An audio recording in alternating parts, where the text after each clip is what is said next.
We all love the reprieve of a little infinite ammo or a ridiculously powerful weapon after a slog through a tumultuous horror game. But let's take a moment to show our appreciation to the run-of-the-mill weapons developers took the time to not only lovingly but accurately render and design, seeing as we'll have to stare at them for much of our horrific slog through untold horrors. Here are 5 games that got little firearm details right. VR games, for obvious reasons, work best when there's a degree of realism, but from the many VR horror titles I've played, I can't say any of them have this particular detail. That detail being, when you load a full standard capacity 15-round magazine into your Beretta M9 and rack the slide, the counter drops to 14. Why?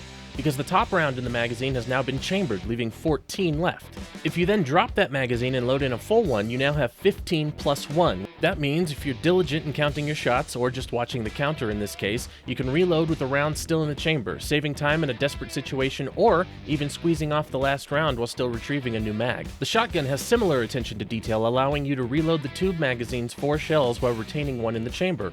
Good job, WannaDev Studios.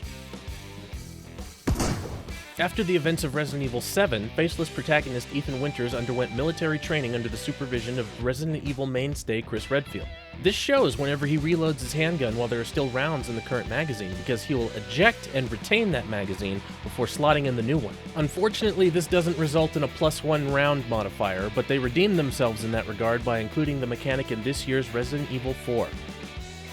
If playing Daymare 1998 on its classic and intended difficulty setting, you'll immediately be faced with some quite intricate firearm resource management. The first of which is the fact that you'll only arrive to your mission with 2 magazines containing 10 rounds each. You'll notice they have the coveted +1 modifier, as your Glock has a count of 11 rounds while the spare magazine has 10. These 2 magazines are inventory items which can be lost or discarded and are counted separately to your ammunition. They can be unloaded, reloaded, swapped manually, or dropped in the heat of a battle to be picked up later. Also, you'll obtain different types of rounds later on, and if you've racked a normal round into your weapon, but then insert the high-powered rounds in a new mag, you'll first have to fire the standard power round before automatically chambering the high-power rounds in the mag. That is a lot to keep track of when there are zombies the size of Terry Crews around. Witch Hunt doesn't have a wide array of weapons, but the ones it does have are designed to a T. When reloading your musket, your player character will, in live detail, lock back the flint, dab in some powder for ignition, drop in what is known as a buck and ball, which is gunpowder and a musket ball housed in wrapped paper for a quicker reload, into the bore, extract, use, and replace the ramrod housed under the barrel, then be ready to fire again. And yes, it takes just as long as you think it would. What must be the crown jewel of little firearm detail accuracy in video games, and the inspiration for this entire video, I give you the real reason Ashley Graham was not able to put one between Leon's eyes when being controlled by Osmond Sadler in Resident Evil 4 Remake.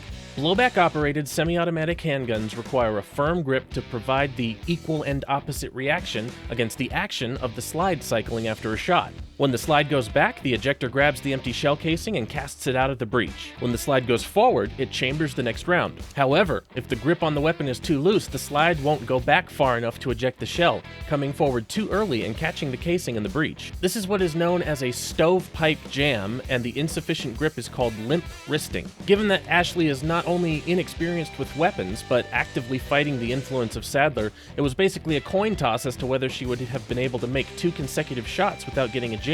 While the first one came up heads, the second one came up tails, saving Leon's life with some delightfully plausible plot armor. And there you have it. Those are my 5 most impressive little details I've seen from games I have played. Please comment if you have any examples of it yourself. And don't worry about trying to comment about things that are inaccurate in games, because those are way, way more plentiful than the little accuracies I've listed here. And I'll definitely be doing a little bit of a broader list, like probably not specific games, but things like when you eject a magazine in Redfall, the slide locks back automatically for no reason. Stuff like that. So yeah, let me know what your favorite little accuracy details are, and stay tuned for more videos. I've been Smokey Lyle, this is Horror and Cats, thanks for watching.